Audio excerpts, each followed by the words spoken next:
Hello friends, कैसे हैं आप सब। तो डियर, आज के क्लास में हम लोग डिस्कस करने वाले हैं आपका हिंदी पैडालॉजी। हिंदी पैडालॉजी में हम लोगों का 15 मार्क्स का क्वेश्चन रहता है, ठीक है।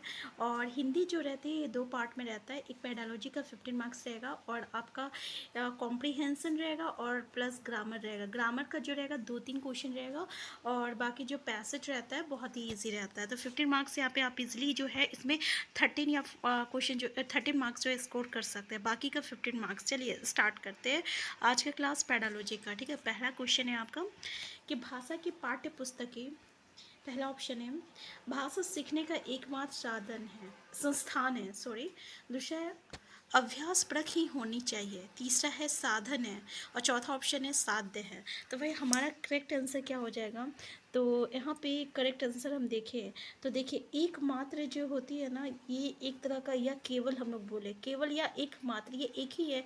तो ये एक नेगेटिव टैग वर्ड है। क्वेश्चन तो हमें पॉजिटिव पूछा है, नेगेटिव टैग वर्ड हो नहीं सकता, इसलिए एकमात्र को हम लोग हटा देते हैं।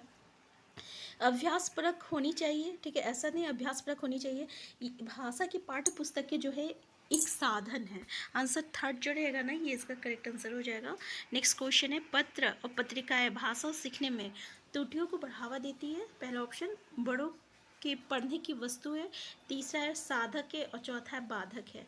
तो पत्र और पत्रिकाएं जो है ये भाषा सीखने में क्या होता है, तो अगर हम देखें तो ये क्या है, साधक है। तो आंसर थर्ड जो रहेगा करेक्ट आंसर हो जाएगा। नेक्स्ट है बच्चों की भाषा के आकलन का सावधानिक प्रभावी तरीका है। पहला है प्रश्नों के उत्तर देना, अगर आप प्रश्न के उत्तर दे रहे हैं। दूसरा है प्रश्न पूछना और पढ़ी गई सामग्री पर प्रतिक्रिया व्यक्त करना, ठीक है। तो यानी जो प्रश्न आप पूछ रहे हैं और जो भी पढ़ाया गया है उस पर आपकी जो प्रतिक्रिया है, जो आपकी रिएक्शन एक्शन है कि आपने क्या पढ़ा क्या नहीं पढ़ा, ठीक है। या श्रुति लेख या लिखित परिचय, अगर हम देखें तो बिल्कुल सही है। आंसर सेकंड जो रहेगा करेक्ट आंसर है। अगर हम देखते होंगे कि हमारे क्लास में बहुत सारे ऐसे बच्चे होंगे जिसको अगर समझ में आएगा तो वो प्रश्न में पूछेगा और ठीक है वो क्वेश्चन भी करेगा, ऐसा क्यों होता है, ऐसा इसलिए हुआ, ऐसा क्यों हुआ, फिर इसके बाद क्या हुआ, फिर ऐसा होता तो क्या होता। तो इसको हम लोग कह सकते हैं प्रतिक्रिया व्यक्त करना। लेकिन जिस बच्चे को समझ में नहीं आता वो कोई क्वेश्चन नहीं पूछेगा, वो कोई प्रश्न भी नहीं पूछता है, कोई उसका प्रतिक्रिया भी नहीं होता, वो चुपचाप बैठ के सुनता है, ठीक है। हम लोगों के साथ भी हुआ होगा कि अगर हमें समझ में नहीं आता तो हम क्या करते हैं, चुपचाप मुंह बंद करके सुनते हैं, ठीक है। तो हमारा सेकंड जो रहेगा करेक्ट आंसर हो जाएगा।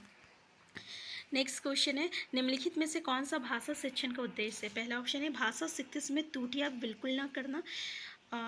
देखिए उद्देश्य कौन सा है इसमें बोल रहा है। अगर हम देखें त्रुटियां ऐसा थोड़ी है, पर देखिए जब भी हम कुछ सीखते हैं शिक्षण प्रशिक्षण यानी शिक्षण के दौरान या लर्निंग के दौरान या अधिगम के दौरान, तो त्रुटियां तो हमारा कॉमन बात है। जब तक हम त्रुटियां नहीं करेंगे तब तक सीखेंगे नहीं, तो ये तो गलत हो जाएगा। दूसरा ऑप्शन है भाषा की बारीकी और सौंदर्य बोध को सही रूप में समझने की क्षमता को हतोत्साहित नहीं करना है भाई। दूसरा है भाषा के व्याकरण सीखने पर बल देना। देखिए भाषा शिक्षण का उद्देश्य केवल व्याकरण सीखने पर बल नहीं दिया जाता है। अगर हम देखें तो हमारा तीनों तो हो नहीं सकता। तो यहाँ पे देखिए निजी अनुभव, अनुभव जो है ना एक तरह का पॉजिटिव कीवर्ड है। इसके अलावा सृजनशील जो है एक पॉजिटिव कीवर्ड है। तो अगर हम देखें यहाँ दो दो पॉजिटिव कीवर्ड मिल रहा है। फिर क्वेश्चन ऑप्शन पढ़ते हैं, क्या बोल रहा है, निजी अनुभवों के आधार पर भाषा का सृजनशील प्रयोग करना, बिल्कुल सही है। आंसर 4 जो रहेगा करेक्ट आंसर हो जाएगा। नेक्स्ट है प्रश्न पूछना, प्रतिक्रिया व्यक्त करना, परिचर्चा में भाग लेना, वर्णन करना, ठीक है। पहला है भाषा आकलन के तरीके मात्र है। दूसरा है भाषा सीखने सिखाने तथा आकलन के तरीके है। तीसरा है केवल शिक्षण पद्धति है। चौथा है केवल साहित्यिक गतिविधियाँ है। अब हमारा करेक्ट आंसर क्या होगा, केवल यहाँ देखने को मिल रहा है तो इसको भाई हम लोग हटा देते हैं, नेगेटिव कीवर्ड है। क्वेश्चन तो पॉजिटिव पूछा है, केवल ये भी नेगेटिव कीवर्ड है क्योंकि क्वेश्चन पॉजिटिव पूछा है, बाकी दो है हमारे पास। तो भाषा आकलन के तरीके मात्र जो है ऐसा नहीं है, ठीक है, ये आपका गलत हो गया। हम देखिए आंसर सेकंड जो रहेगा ये इसका करेक्ट आंसर हो जाएगा कि भाषा सीखने और सिखाने तथा आकलन के तरीके हैं। नेक्स्ट क्वेश्चन है आपका भाषा के व्याकरण की समझ को, पहला ऑप्शन है केवल लघुत्तर प्रश्नों के माध्यम से आंका जाना चाहिए। दूसरा ऑप्शन है निबंधनात्मक प्रश्नों के माध्यम से आंका जाना चाहिए। तीसरा ऑप्शन है संदर्भ परक प्रश्नों के माध्यम से आंका जाना चाहिए और चौथा है केवल वस्तुनिष्ठ प्रश्नों के माध्यम से आगा जाना चाहिए। अब अगर हम देखिए क्वेश्चन तो हमें पॉजिटिव पूछा है, तो भाई यहाँ पे केवल तो होगा नहीं, तो इसलिए हटा देते हैं। बाकी 3 बचा, यहाँ भी केवल देखने को मिला, इसको भी हटा दीजिए। बाकी 2 ऑप्शन है, पहला है निबंधनात्मक प्रश्नों के माध्यम से आगा जाना चाहिए या संदर्भपरक प्रश्नों के माध्यम से आगा जाना चाहिए। अगर हम बोल रहे हैं, आप देखे होंगे जब हम लोग इंग्लिश पढ़ते हैं ना, तो इंग्लिश का जब हम लोग कोई भी स्टोरी पढ़ते हैं या जब पैसेज पढ़ते हैं या हिंदी में कोई कहानी पढ़ते हैं या कोई मतलब कि कविता पढ़ते हैं, ठीक है, तो उससे रिलेटेड जो है यहाँ पे हमें ग्रामर जो है पूछा जाता है, तो इसको हम लोग क्या कहते हैं, संदर्भपरक प्रश्नों के माध्यम से आका जाना चाहिए। तो आंसर थर्ड जो रहेगा ये इसका करेक्ट आंसर हो जाएगा। भाषा के व्याकरण की समझ को, यानी हम लोग व्याकरण पढ़ाने का एकमात्र तरीका ही है कि हम लोग व्याकरण को किसके तरीके से पढ़ाएं, तो संदर्भपरक प्रश्नों के माध्यम से हमें पढ़ाना चाहिए। तो आंसर थर्ड जो रहेगा करेक्ट आंसर हो जाएगा। नेक्स्ट क्वेश्चन है, भाषा शिक्षण के संदर्भ में निम्नलिखित में से कौन से पाठ्य पुस्तकों की उपयोगिता है। पहला ऑप्शन है ज्ञान प्राप्ति के लिए पुस्तकें सर्वसुलभ एवं मितव्ययी साधन है। दूसरा ऑप्शन है पुस्तकें अर्जित ज्ञान का अस्थायीकरण है। तीसरा ऑप्शन है छात्र व शिक्षक दोनों को ही पुस्तकों के माध्यम से पाठ्यक्रम का ज्ञान रहता है। अगर हम देखें तो इसमें हमारा करेक्ट आंसर क्या हो जाएगा, देखिए पहला ऑप्शन, पहला तो देख लीजिए क्वेश्चन पॉजिटिव पूछा है, ठीक है, यहाँ हमें कहीं भी नेगेटिव कीवर्ड देखने को नहीं मिल रहा। पहला पूरा ज्ञान प्राप्ति के लिए पुस्तकें सर्वसुलभ एवं मितव्ययी साधन है, तो यहाँ पे ऐसा कोई भी नेगेटिव कीवर्ड का इस्तेमाल नहीं किया गया है। और ऑप्शन देखें तो पॉजिटिव है, ठीक है, सेंटेंस पॉजिटिव है। अगर दूसरा ऑप्शन देखें तो पुस्तकें अर्जित ज्ञान का अस्थायीकरण है। अस्थायीकरण मतलब क्या होगा, जो कि आपका हमेशा रहेगा, इधर उधर होगा नहीं। अगर हम मौखिक तरीके से करें तो वो तो आप कुछ भी बोल सकते हो, अभी कुछ बोले बाद में कुछ बोलोगे, लेकिन अस्थायीकरण है, ठीक है। फिर छात्र और शिक्षक दोनों को ही, तो ये भी बिल्कुल सही है, हमारा आंसर 4 जो रहेगा करेक्ट आंसर हो जाएगा। नेक्स्ट क्वेश्चन है, डैश ने कहा है कविता के मूल्य में जीवन की आलोचना है। Premchand, Shakespeare, Arnold. क्वेश्चन है निम्नलिखित में से कौन सा प्राथमिक स्तर पर भाषा शिक्षण का उद्देश्य नहीं है। पहला ऑप्शन है शब्द भंडार की वृद्धि करना। दूसरा ऑप्शन है लेखन में सृजनात्मकता व मौलिकता का विकास करना। नेक्स्ट ऑप्शन है अपठित रचना का सारांश लिख सकना। और चौथा ऑप्शन है संचित जीवनी लिख सकना। अब देखिए भाषा शिक्षण का उद्देश्य नहीं है, ठीक है, तो हमारे यहाँ पे करेक्ट आंसर क्या हो जाएगा, तो अगर हम देखिए क्वेश्चन नेगेटिव बोल रहा है, अब बोल रहा है अपठित रचना का सारांश लिख सकना, जैसे कि शब्द भंडार की वृद्धि करना बोल रहा है, या लेखन में सृजनात्मकता व मौलिकता का विकास करना बोल रहा है, ठीक है, ये भी एक पॉजिटिव कीवर्ड है। क्वेश्चन हमें नेगेटिव पूछा है, और शब्द भंडार की वृद्धि करना ये भी एक पॉजिटिव सेंटेंस है, ठीक है। लेकिन यहाँ जो बोल रहा है ना अपठित रचना का सारांश लिख सकना, अरे भाई जो चीज़ आप पढ़े नहीं हो उसका आप समरी कैसे लिख सकते हो, उसका सारांश कैसे लिख सकते हो, ये तो पॉसिबल नहीं है। तो आंसर थर्ड जो रहेगा ये इसका करेक्ट आंसर हो जाएगा हमारा। नेक्स्ट क्वेश्चन है व्याकरण शिक्षण को सरस एवं रुचिकर बनाने के लिए निम्नलिखित में से कौन सा उपाय नहीं किया जाना चाहिए। पहला ऑप्शन है व्याकरण के पाठ्यचर्या छात्रों के स्तरानुकूल बनाई जाए। दूसरा ऑप्शन है व्यवहारिक व्याकरण की शिक्षा भाषा संसंग विधि से दी जाए। तीसरा ऑप्शन है छात्रों को नियम व परिभाषाएं रटने के लिए प्रोत्साहित किया जाए। और चौथा ऑप्शन है व्याकरण शिक्षण को दृश्य सभ्य सामग्री के प्रयोग से रोचक बनाया जाए।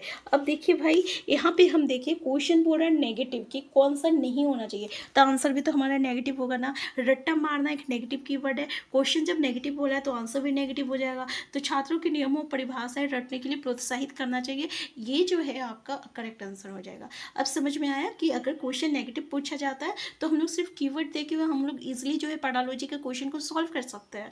तो हमारा पेडालॉजी 75 मार्क्स का रहता है, और अधिकतर जो पेडालॉजी रहता है इसी कॉन्सेप्ट से जो है हम लोगों का बन जाता है, ठीक है। तो आंसर थर्ड जुड़ेगा करेक्ट आंसर है। देखिए यहाँ पे अब आपको कुछ करने की जरूरत नहीं है, अब बस कीवर्ड देके आप आंसर थर्ड कर सकते हैं। फिर भी आपको समझने के लिए एक बार जो है ऑप्शन को पढ़ना ज़रूरी है, ठीक है। तो पहला ऑप्शन देखते हैं, व्याकरण के पाठचर्या छात्रों के स्थानुकूल बनाई जाए, बिल्कुल सही है कि ऐसा बनाना चाहिए कि छात्रों को समझ में आनी चाहिए। नेक्स्ट है, अब 2 क्लास का बच्चा को हमें 5 क्लास का नहीं पढ़ाना है। नेक्स्ट है, व्यवहारिक व्याकरण की शिक्षा भाषा संचन विधि से दी जाए। तो देखिए व्याकरण की शिक्षा जो है भाषा संचन विधि, ये भी बिल्कुल सही है।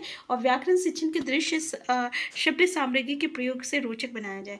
अगर व्याकरण शिक्षण कराना है तो अगर हम लोग दृश्य शब्द सामग्री, जैसे कि अगर हम बोले किसी व्यक्ति वस्तु स्थान के को हम लोग संज्ञा कहते हैं, तो हम देखिए कोई चेयर को बोलेंगे देखो ये जो है ये संज्ञा है क्योंकि ये वस्तु का नाम है, ठीक है। तो इस तरीके से हम लोग दृश्य सभ्य सामग्री का प्रयोग करके उसे इंटरेस्टिंग बना सकते हैं। नेक्स्ट क्वेश्चन है, मातृभाषा क्षेत्रीय भाषा का प्रयोग शिक्षा के सभी उच्च स्तरों तक जारी रहना चाहिए, क्योंकि पहला ऑप्शन देखिए, मातृभाषा या अभ्यास की भाषा में उच्च दक्षता का स्तर, बेहतर संज्ञानात्मक विकास, अंत व्यक्तिगत संवाद कुशलता व सैद्धांतिक स्पष्टता को बढ़ावा देने में महत्वपूर्ण भूमिका निभाता है। तो पहला देखिए, तो पहला ही हम लोग का जो रहेगा ना, ये इसका करेक्ट आंसर हो जाएगा।